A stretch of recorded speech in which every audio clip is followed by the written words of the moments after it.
Hello दोस्तों, खोज channel में आपका स्वागत है। खोज चैनल आज आपके लिए देवर्षि नारद के बारे में जानकारी लेकर के आया है। बहुत ही रोमांचिक और बहुत ही बेहतरीन कहानी है। तो दोस्तों चलते हैं देवर्षि नारद के बारे में जानने के लिए।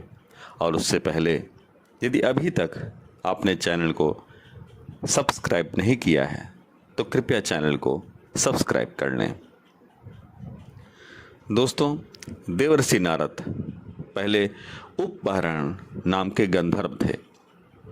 एक बार ब्रह्मा जी की सभा में सभी देवता और गंधर्व भगवान नाम का संकीर्तन करने के लिए आए। नारद जी भी अपनी स्त्रियों के साथ उस सभा में गए। भगवान के संकीर्तन में विनोद करते हुए देखकर ब्रह्मा जी ने इन्हें शूद्र होने का श्राप दे दिया।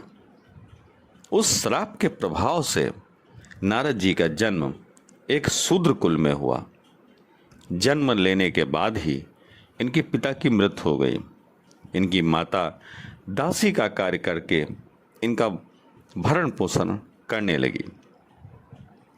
एक दिन इनके गांव में कुछ महात्मा आए और चातुर्मास से बिताने के लिए वहीं ठहर गए।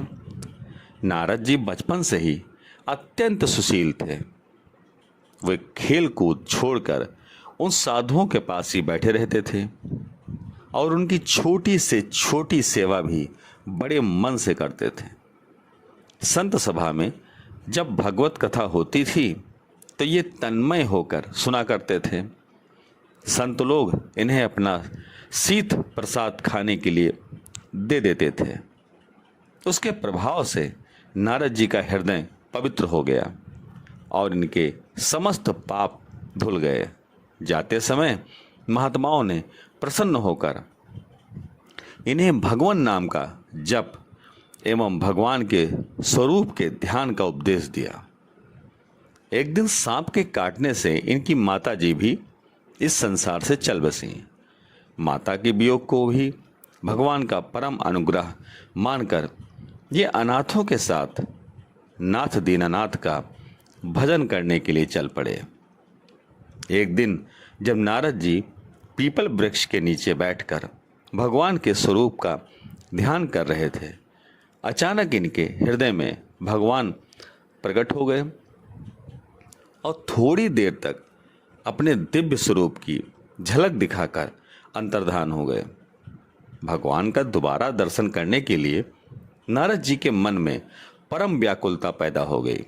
वे बार बार अपने मन को समेटकर भगवान के ध्यान का प्रयास करने लगे, किंतु सफल नहीं हुए। उसी समय आकाशवाणी हुई, हे दासी पुत्र, अब इस जन्म में फिर तुम्हें मेरा दर्शन नहीं होगा। अगले जन्म में तुम मेरे पार्षद रूप में मुझे पुनः प्राप्त करोगे।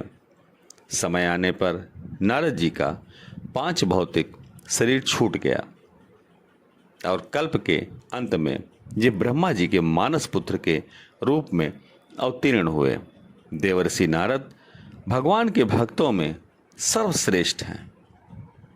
ये भगवान की भक्ति और महात्म्य के विस्तार के लिए अपनी वीणा की मधुर तान पर भगवत गुणों का गान करते हुए निरंतर विचरण किया करते हैं।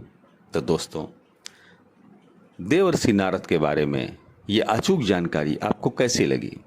जानकारी पसंद आई हो तो कृपया चैनल को सब्सक्राइब और वीडियो को लाइक अवश्य करें।